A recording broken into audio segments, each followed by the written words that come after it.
Welcome to the Heaven on Earth podcast, a world where you study the story you were born into and redesign it into the story you choose. A world where you can have heaven on earth right here, right now, no matter the past.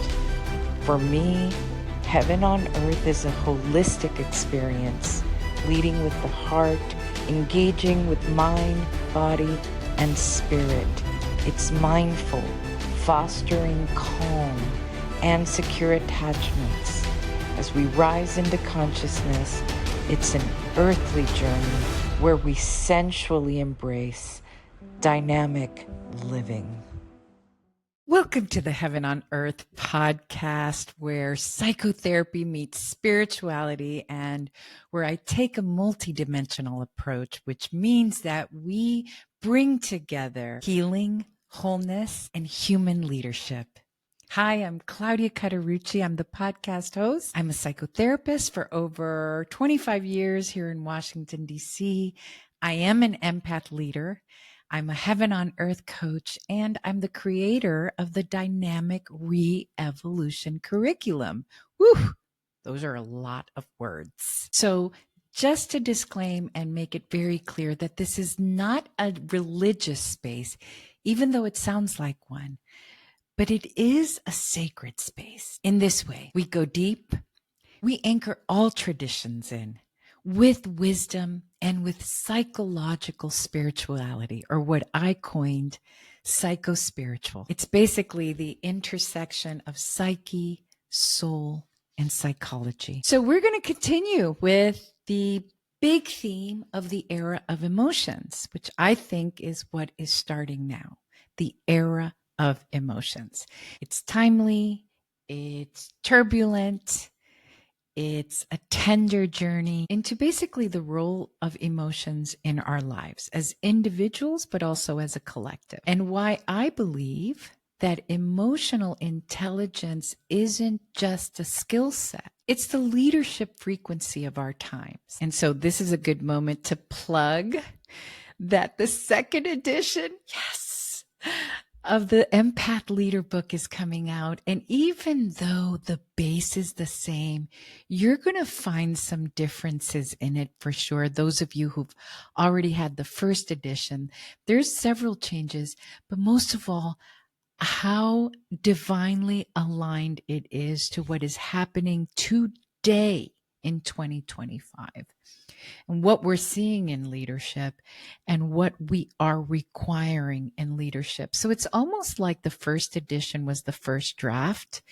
And my co-authors and I, shout out Charles Martinez, Amanda Flaker, Carmen Berkeley Anderson, and Felicia Ortiz, shout out to them who have written this book and who are a part of this journey that we're taking in sharing it with the world. If you're new here, welcome. Welcome home. And if you've been following me for a while, go grab your PhD on Me journal, grab your tea, put on your comfy socks, and let's dive right in. So let's start here. Being emotional is different from being emotionally intelligent. Can we please lovingly and gently shatter that myth? The way that looks like is that sometimes, let's say you've repressed your emotions for a long time and you meet someone who is highly emotional. So you might think this is someone who's emotionally intelligent. Not exactly. And this is what we're going to get into today. For sure, all human beings have emotions. We are born with this operating system, our emotional operating system. We have fear, grief, love, shame, anger, and on and on. These are the features, by the way, not the flaws of being human. They are features. From a scientific lens, emotions are biochemicals that flood our body. They are biochemical responses to stimuli. From a psychological lens, they're actually drivers to behavior, to attention, to memory. Yes, believe it or not, emotions are part of the memory operating system, which is why a song will take us right back to that moment and what we were feeling at the time. And through, for example, a psychospiritual lens or a metaphysical lens, like the law of attraction. Thank you, Abraham Hicks. Emotions are a vibrational compass. They give us messages. And by the way, I think the idea of emotions as messengers translates across all of these fields: psychological, biological, spiritual, holistic, basically. Emotions show us how aligned we are with ourself, with our source, with what feels good, what feels bad. This is a trick though. Humans don't come with a manual, which means that most of us are navigating this internal landscape without a roadmap, without a GPS. Although when we learn it, we realize that our emotions is the GPS. More on that later. So let's do a rule out method. In psychology or in medicine, you see a bunch of symptoms and you start to rule them out to see what the underlying issue might be. So let's start with what emotional intelligence is not. It is not running, repressing, suppressing, venting, spewing, exploding. Are all of these behaviors human? Of course, but intelligent? No. So let's walk through it. Running leads to chronic anxiety. Repressing is trauma stored in the body. Suppressing equals depression. Masking is identity confusion and imposter syndrome. What's venting? It's drama looping and enmeshment. Exploding leads to relational rupture and often to broken trust. Spewing is all about emotional flooding and disconnection. Therapy offices are full of the aftermath of this whole list. It's normal, it's human, but it has really profound ramifications. Now I'm going to say this really gently, so hear me gently. Unprocessed emotion, no matter how well you hide it, becomes transmitted emotion. Anyone in your field will pick it up, especially our babies. Don't think you're not passing your emotions on because you're silent about them. And if there's too much accumulation of these emotions, it eventually turns into trauma. Ripples of trauma. This is why emotional literacy is one of the cornerstones of this podcast, of the Empath Leader book, and of Dynamic Re-Evolution. We're not messing around with really becoming the masters of our emotions. So let's talk about the myth of avoidance and maybe what you were taught. You were maybe taught or have internalized that avoiding emotions is the smart thing to do, is what's best for the family or the community. This isn't just you, it's many cultures and many family systems. Many. Part of that might have been like stoicism is strength, right? Don't show what you're feeling. Have a flat affect. Mask it. Hide it. Don't show them you're jealous. These are examples. Don't cry in public.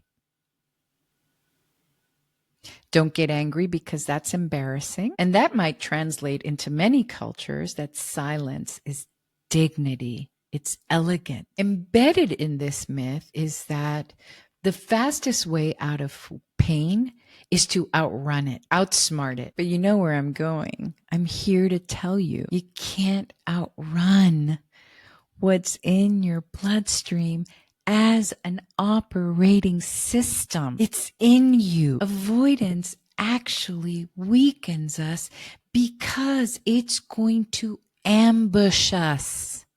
It shows up when we avoid things on the individual level and on the collective level. Listen, it makes us afraid of life and afraid of ourselves. We become fearful when we avoid. And when we avoid, it's because we are fearful. Part of this is the belief that life obstacles are something to avoid. And one of the ways that I like to teach it is that life obstacles, are there to be honored. They're there to be understood. There are beautiful lessons that lead us to wisdom, that our wounds are the gift, that we are here to understand and move through these obstacles, sometimes crawling, sometimes spelunking, with guides, with people next to us that can help us in order to up level into the next version of ourselves, the next version of you. Difficult emotions, rage, vengeance, envy, jealousy, shame, guilt, disgust. How about that one? Disgust has a lot of messaging. A lot of messaging. Terror, even stubbornness. Stubbornness is a resistance to something. We're resisting hard. These feelings are not here to harm you. They're here to grow you. Grow you. So if you don't pause, the sacred pause to ask, what am I feeling? Why are you here? What are you showing me? What are you teaching me? How can I handle you right now? We don't do that. Then those emotions become an accumulation of an emotional tower that begins to wobble. Because remember, it's like the shadow, Jung's shadow. It is amassing. It is accumulating like a tsunami that starts as an earthquake on the bottom in our deep unconscious. And then once it hits the surface, those towers, well, you know what happens to towers? They collapse. So those emotions are a massive accumulated amount of unprocessed energy. That tower collapses over your job, your relationships, your body, your children, your lineage. Think of it. Think of it right now. Think of your own family, whether the emotions were processed or exploded or addicted away. Someone was drinking too much, using too much, abusing. They show up. That's what amassed emotions are. So it's not intelligent to believe that you can outrun your emotions, although we understand it as a defense mechanism. We do understand them. And in psychotherapy, we try and understand those behaviors to our emotions. That's exactly what we do. It takes a lot of courage to transmute our emotions. But strangely, ironically, paradoxically, we become more courageous because we do it. That's where the true alchemy is. Why do we struggle? Some of you, many of you, are avoiding emotional literacy because you were never taught it. I wasn't taught. I learned along the way. You weren't taught. We're not teaching this until now. Until now. Maybe you come from a family that masked, didn't model emotional literacy. That wasn't even a phrase. Maybe you come from a family that shamed crying, or all they did was cry all the time. So you learned to never cry because the house was already flooded in tears. Maybe you come from a house that equated anger with danger, and that's true.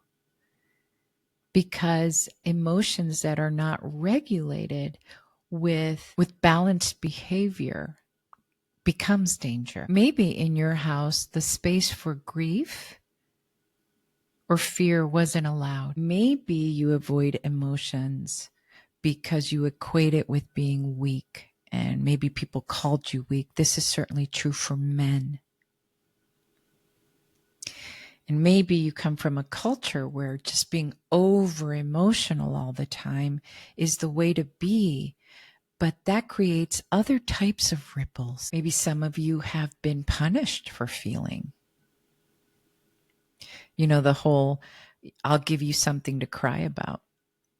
That was an actual phrase. And so it makes sense. You've armored up. You've put in all of your armor, your helmet, your face mask. You shut the door. You said, no, you can't come in. How about on the other end of the spectrum? If you don't have emotions, or if you over emote, you can become reckless, because those emotions have to come out. So we project, we blame others. We say it's you. You're feeling that. We attack, we explode, we act without reflecting. We don't take the sacred pause. And then we call it honesty, or this is my truth.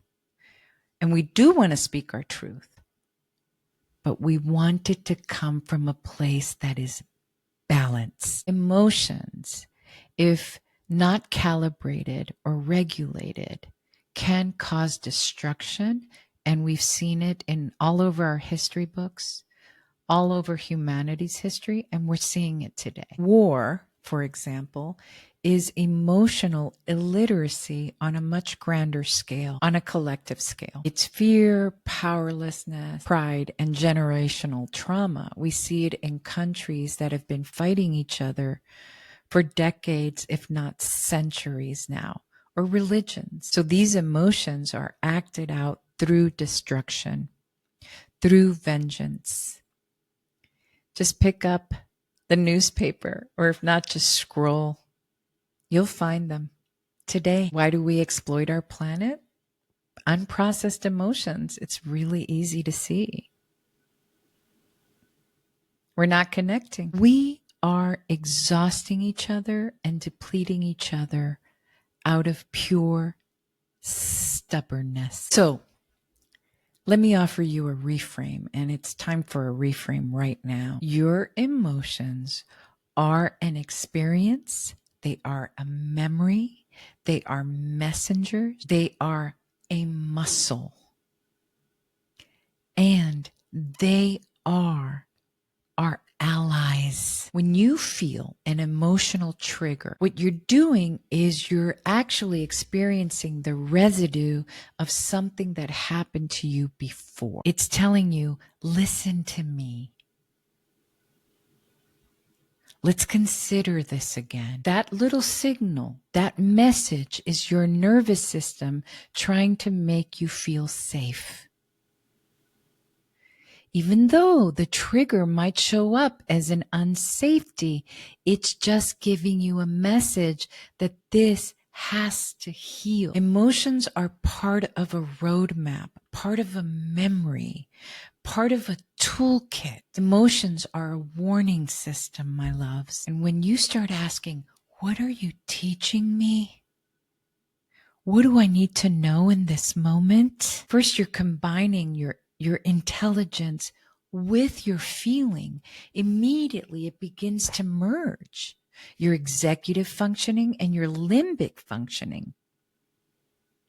Even your reptilian brain gets pulled in there. They all start to work with each other. So in that moment, you're not just surviving. Remember, you're actually transmuting. And the way that I see it, transmutation is the alchemy we do on the inside. And once that happens, we can actually transform the external behavior. Remember, Ote, observe, transmute, transform, evolve. Because once we transform, we are moving into our next level of evolution. That is true for one human, you, and for the entire collective, humanity. This is how you build self-trust, you. This is how you build self-esteem, because you can trust yourself. This is how confidence grows. I had to pause my recording because my dog barked. And let me just take a little pause and a little moment here. Listen, I produce my own podcast, and I'm not a producer and I'm not an editor. And I know some of you have mentioned to me that my edits are quite drastic and dramatic. And you're right. You're right. I'm just trying to get over perfection, the need to be perfect. And I want to encourage others to not be perfect. That's part of my life mission is you don't have to be perfect. I'm not perfect. I'm really good at what I think about, but I'm not good at editing or producing. So just know that sometimes my edits are dramatic. and but you know what? I encourage you to get out there and do your thing and not have to be perfect. So let me continue because this is a really, really, really, it is just such an important point. What we're most afraid of is what we're going to feel. What we're going to feel if we tell that person, I love you. What we're going to feel if we decide to take a path that our family didn't mean for us to take. What we're going to feel in front of an audience like this, if we're imperfect in front of an audience. What we're going to feel in the future is what terrifies us. What we're going to feel if we confront our trauma, the pains in the past, scares us. But if we start to do it, the first waves are very intense, of course, because we've not done it. So those first layers of emotions, unprocessed emotions, are intense. Right? We walk around nauseous and we don't know how to throw them up. Basically, that's quite graphic, but that's how it goes. That is why we need coaches and guides and therapists and good friends who are also doing the work, recovery groups, support groups. This podcast, so many podcasts. We need aromat guides to help us do this work. But once we start doing it and we see that we survive, we see that we get help, we see that we get support, we start to trust ourselves. And when we trust ourselves, we start to have confidence in ourselves. We start to have courage when we have confidence. It's those I did it moments that I talk about all the time, which is what little kids need to feel. I did it. I did it. And get this, the more you confront your triggers, your past, fear of the future, fear of saying I love you, fear of saying I hate you, the more we go in and do this alchemical transmutational work, the more courage we have, the more confident we are walking around in the world. Because we say, you know what? I might have a feeling about starting a podcast. I might have a feeling about falling in love. I might have a feeling about being the one who breaks my trauma lineage. I might have a feeling, but it's okay. Because as I say, and it's my quote in the middle of the Empath Leader book, and I'm about to put it on a mug. You've done harder, my love. My love, you've done harder. And you're not doing this alone. We're doing it together. Together. So yes, you'll be afraid. And yes, the first waves of emotions that we're transmuting are hard. But it gets easier and you get more courageous. In the Empath Leader book, I contend that the emotional process that you do becomes your leadership compass. You become the leader, the courageous, confident leader of your life because you've done the emotional work. Plus, it helps you connect with all the rest of humanity because you know what these feelings feel like. Okay, let me continue. I'm going to use a Claudism, which is emotional calibration is you becoming the DJ of your internal world. You are DJing. And if you saw my last podcast, please go ahead and look them up. I make the difference between emotional calibration and behavioral regulation. So, emotional calibration is the transmutation because you start learning which volume, right? You start learning how to manage the static inside of yourself. You become the DJ of your emotional landscape. That's a cloudism. Shout out cloudisms. Emotional intelligence is when you become the DJ of your emotional life. Bam. So you're not here to silence the music, right? The music is part of us. You're here to create a mixtape. You're here to master your sound engineering. You're here to master the mix of emotions inside of you. So, yes, some feelings need to be processed in private. For sure. For sure. And in private, you might do it with a guide. When you're more ready, you can share them in community. When someone has passed, when you're trying to heal from an addiction, when you need support, when you want to keep a mindset like my Wealth from Within community. We believe in trauma rising and holistic healing, and that it is our birthright to have prosperity. We believe in working multidimensionally. All of that is because we do this in community. Some we need to work somatically. We dance it out. We move it out. We open our hips. We do child's pose. We get on the ground. We shake.